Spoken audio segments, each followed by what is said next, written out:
Bom dia, moçada! Tudo bem com vocês? Aqui quem vos fala é o professor Eugênio Bastos, canal Geogênio, a serviço dos alunos que gostam de estudar e passar em concursos. Moçada, vamos fortalecer o canal, se inscrevam no canal, dê aquele like, compartilhe o vídeo e ajude o professor Eugênio Bastos a democratizar o ensino da geografia. Moçada, no nosso encontro de hoje, eu irei comentar a prova da UERJ do ano de 2022. Espero que vocês gostem dos comentários e, havendo qualquer dúvida, faça a sua pergunta lá na parte dos comentários, que eu terei o máximo prazer de respondê-la. Então, moçada, a prova de geografia em si, da UERJ, assim como a de história, tem poucas questões, razão pela qual a análise será relativamente rápida. Então, vamos iniciar o nosso encontro mostrando a vocês aqui o emblema da UERJ e vamos para a primeira questão, que foi a questão de número 47. O século XX foi talvez o mais violento da história mundial. A humanidade está em constante guerra consigo mesma e é perfeitamente capaz da destruição total. Esse é o material bruto para minha arte, diz o artista mexicano Enrique Chagoya, em um mapa do mundo ladeado por figuras de esperança e de desespero, e coberto por imagens militares e religiosas, assim como estereótipos culturais. Chagoya ironiza os Estados Unidos enquanto superpotência e país defensor da autodeterminação democrática mundo afora. Na obra do artista, identifica-se o uso de um recurso de representação do espaço similar à seguinte técnica. Esse recurso que está utilizado aqui é a anamorfose geográfica. Professor, o que seria anamorfose geográfica? É uma técnica utilizada para representar um país de acordo com os dados oferecidos. Esses dados podem ser de natureza social, de natureza econômica, de natureza militar, de natureza física e por aí vai. Então, na verdade, a anamorfose é uma técnica utilizada para a representação de determinados mapas em que é possível você perceber a distorção das áreas dos países de acordo com os dados que estão sendo representados na anamorfose. Então, dessa forma, normalmente os países aparecem nos mapas com dimensões totalmente diferentes daquela que realmente possuem. Então, essa técnica vem sendo muito utilizada para estabelecer comparações, por exemplo, a respeito de demografia, a respeito de economia, a respeito até mesmo de investimentos em armamentos, em defesa. Ou seja, existem diversos dados que podem ser utilizados na confecção de mapas empregando essa técnica chamada anamorfose. Então isso já caiu outras vezes no vestibular. A projeção cartográfica aqui não cabe, porque a projeção cartográfica é uma técnica utilizada para representar a imagem parcial ou total do globo terrestre numa superfície plana.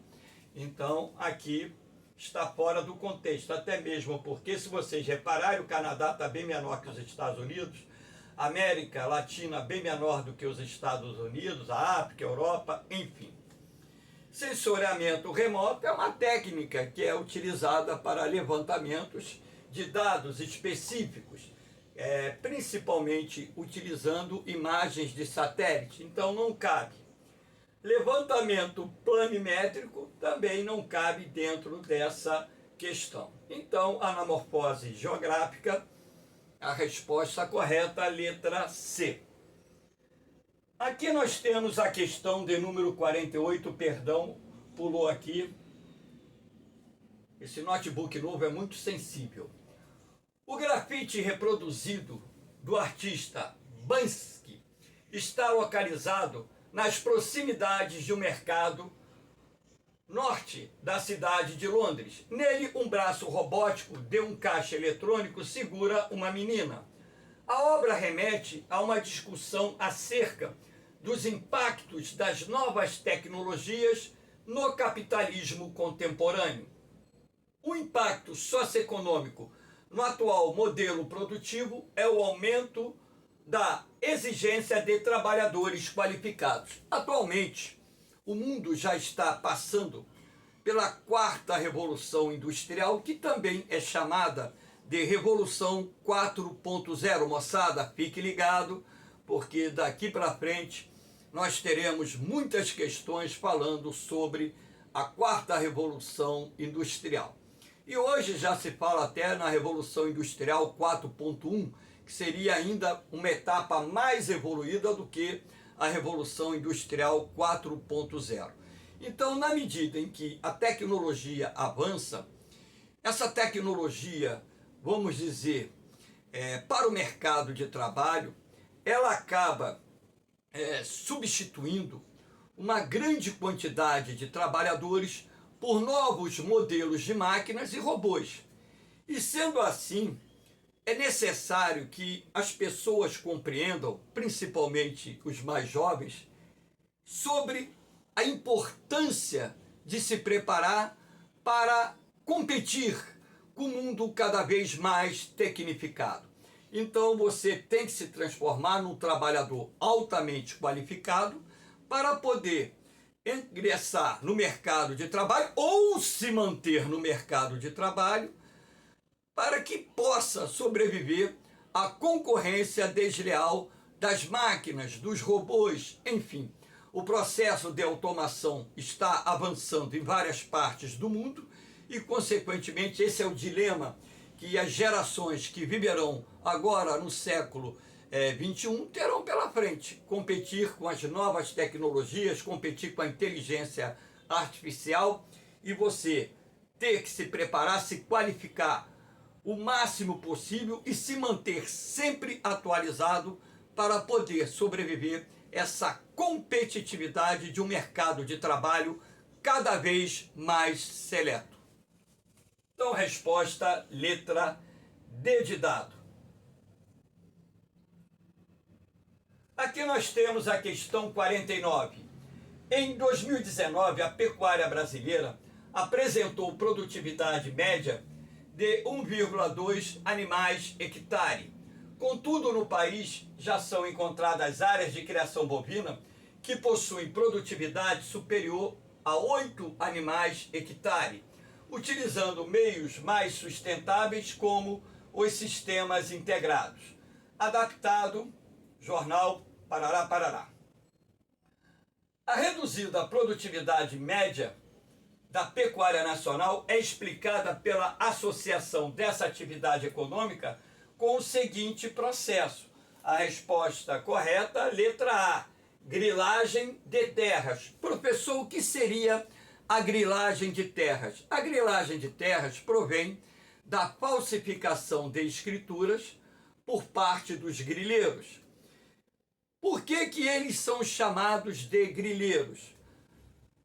Esse termo está vinculado à técnica utilizada para deixar o documento falso com uma aparência de documento antigo. Então, os grileiros normalmente são ricos fazendeiros que, mediante a apresentação de uma falsa escritura, se apoderam de uma terra que não lhes pertence. Então, esses personagens grileiros pegam a falsa escritura, colocam numa caixa, numa gaveta, num pote fechado e ali inserem vários grilos. Após alguns meses, o documento estará amarelado com várias pintas escuras, tendo a aparência de um documento muito antigo. Daí o termo grilagem. E a grilagem de terra hoje é um problema muito sério que vem ocorrendo na Amazônia. Hoje não, né? Na verdade, a grilagem de terra lá na Amazônia avançou muito nas últimas décadas, a partir do momento em que a expansão das fronteiras agrícolas levou produtores rurais para as bordas sul e oriental da Amazônia, onde hoje, inclusive, se encontra o chamado Arco do Desmatamento, Arco do Fogo, que é justamente a área que está sendo derrubada para dar lugar não só à criação de gado, assim como também à produção de grãos, tais como a soja e o milho. Lembrando que a prática da grilagem é uma prática antiga que ocorre no Brasil há muito tempo, que está associada não só à pecuária extensiva, como também à agricultura. E normalmente o grileiro se apodera das chamadas terras devolutas, que são terras que pertencem ao domínio público, como por exemplo a União, ou seja, ao governo federal. Então, resposta certa, letra A. Vamos para a questão de número 50. Muçulmanos no mundo. No mapa identificam-se países cuja população muçulmana é superior a 75%. Esses países apresentam forte vínculo histórico com a expansão territorial do seguinte império. É uma questão até mais histórica do que propriamente geográfica, mas a geografia também estuda a religião. Então a resposta correta, mundo árabe, Império Árabe. Lembrando que o Império Árabe dominou vastas extensões do norte da África, Oriente Médio, também chegou aqui no Chipre da África, chegou aqui na região da Indonésia e também o Império Árabe chegou à Península Ibérica, onde se encontra Portugal e Espanha. Mas esse mapa aqui, com o enunciado da questão, está trabalhando com as áreas cuja população muçulmana é superior a 75% do total da população. Lembrando que a religião muçulmana, também chamada de religião islâmica, juntamente com a religião cristã, são as duas religiões monoteístas que mais seguidores existem no mundo. Então aqui nós temos a área onde temos a religião islâmica e onde, consequentemente, tivemos o domínio do Império Árabe. Resposta correta, letra B. Aqui nós temos a questão 51. O dia 6 de janeiro de 2021 entrou para a história. O Congresso dos Estados Unidos, a maior democracia do mundo, foi invadido. Manifestantes forçaram a passagem até que os policiais do Capitólio não deram conta de segurar a multidão. Nos corredores, o confronto acontecia. A polícia usou bombas de gás lacrimogêneo, houve luta corporal. Do lado de fora, a escadaria também foi tomada por apoiadores de Donald Trump, com bandeiras dos Estados Unidos e de apoio ao presidente derrotado nas eleições. Horas depois de o Capitólio ser invadido, Trump divulgou um vídeo repetindo que as eleições foram roubadas e pediu que seus eleitores deixassem o prédio. Milhares de pessoas marcharam pela capital americana, entoando frases que o presidente tem repetido, sem apresentar provas. Parem com o roubo, a eleição foi roubada. O episódio descrito na reportagem causou perplexidade mundial por ter acontecido em uma das mais antigas democracias do mundo. Ao longo das últimas décadas, na sociedade estadunidense, ocorreu a seguinte transformação fundamental para a compreensão desse episódio. A resposta correta é crescimento da polarização política. Aliás, lá nos Estados Unidos, apesar de existirem vários partidos, normalmente ou é do Partido Republicano ou é do Partido Democrata o presidente eleito. Então, na verdade, esses são os dois grandes partidos existentes nos Estados Unidos. Mas lembrando que nos Estados Unidos existem inúmeros partidos políticos. Só que o pleito lá é diferente do nosso aqui no Brasil, né? Lá o eleitor, ele elege os delegados em cada estado, em cada unidade da federação estadunidense. E são os delegados que elegem os presidentes. Então, se num determinado estado os republicanos tiverem mais votos que os democratas, eles vão eleger os delegados. Se em outro estado os democratas tiverem mais votos que os republicanos, os democratas irão eleger os delegados. Então, na totalização dos 50 estados norte-americanos com os seus respectivos delegados eleitos para que, numa segunda eleição, escolha o presidente, o partido, logicamente, que tiver mais delegados, será aquele que elegerá o presidente. Então, na verdade, o que aconteceu ali foi, de certa forma, estimulado pelo Donald Trump, com seu discurso extremista, que dias após o início das eleições já começava a insuflar os seus seguidores a contestar uma eventual derrota, alegando que as eleições foram fraudadas. E quando, de fato, consumou-se a vitória do presidente Joe Biden, consequentemente insuflados por Donald Trump, que fique bem claro isso, insuflados por ele, porque ele é responsável por tudo aquilo que aconteceu, inclusive com a morte de policiais dentro do Capitólio, os seus seguidores fanatizados invadiram o Capitólio e houve aquela cena de depredação, confronto que culminou inclusive com a morte de alguns policiais. Esperamos, eu espero, né, claro, que a justiça nos Estados Unidos venha a ser feita e o Donald Trump e todos os demais responsáveis por aquilo que aconteceu sejam condenados. E aqui no Brasil não ficou tão diferente, porque no dia 8 de janeiro desse ano, 2023, essa aula está sendo gravada no dia 1º de abril de 2023, nós tivemos a invasão dos 3 poderes lá em Brasília, também com cenas bem semelhantes àquelas que ocorreram nos Estados Unidos. Parece uma reprise do filme, porém em outro país. Então, na verdade, a resposta: crescimento da polarização política, como há nos Estados Unidos. Hoje também existe uma polarização política aqui no Brasil muito grande entre a direita e a esquerda. Vamos aqui para a próxima questão, 52. Com base na análise dos mapas, os fatores climáticos de maior relevância para explicar a amplitude térmica anual nesse país, nós temos aqui a Rússia.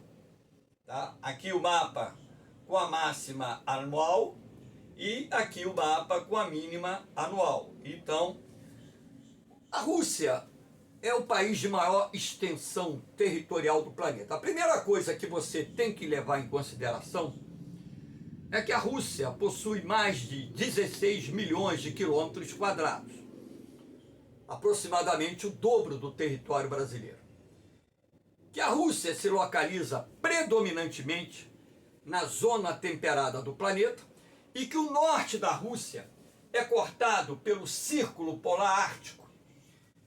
Apesar da Rússia ter um vasto litoral, a maior parte do litoral russo se encontra banhado pelo Oceano Glacial Ártico, ou, como queiram chamar, Mar Glacial Ártico. Há uma discussão sobre se é oceano ou mar.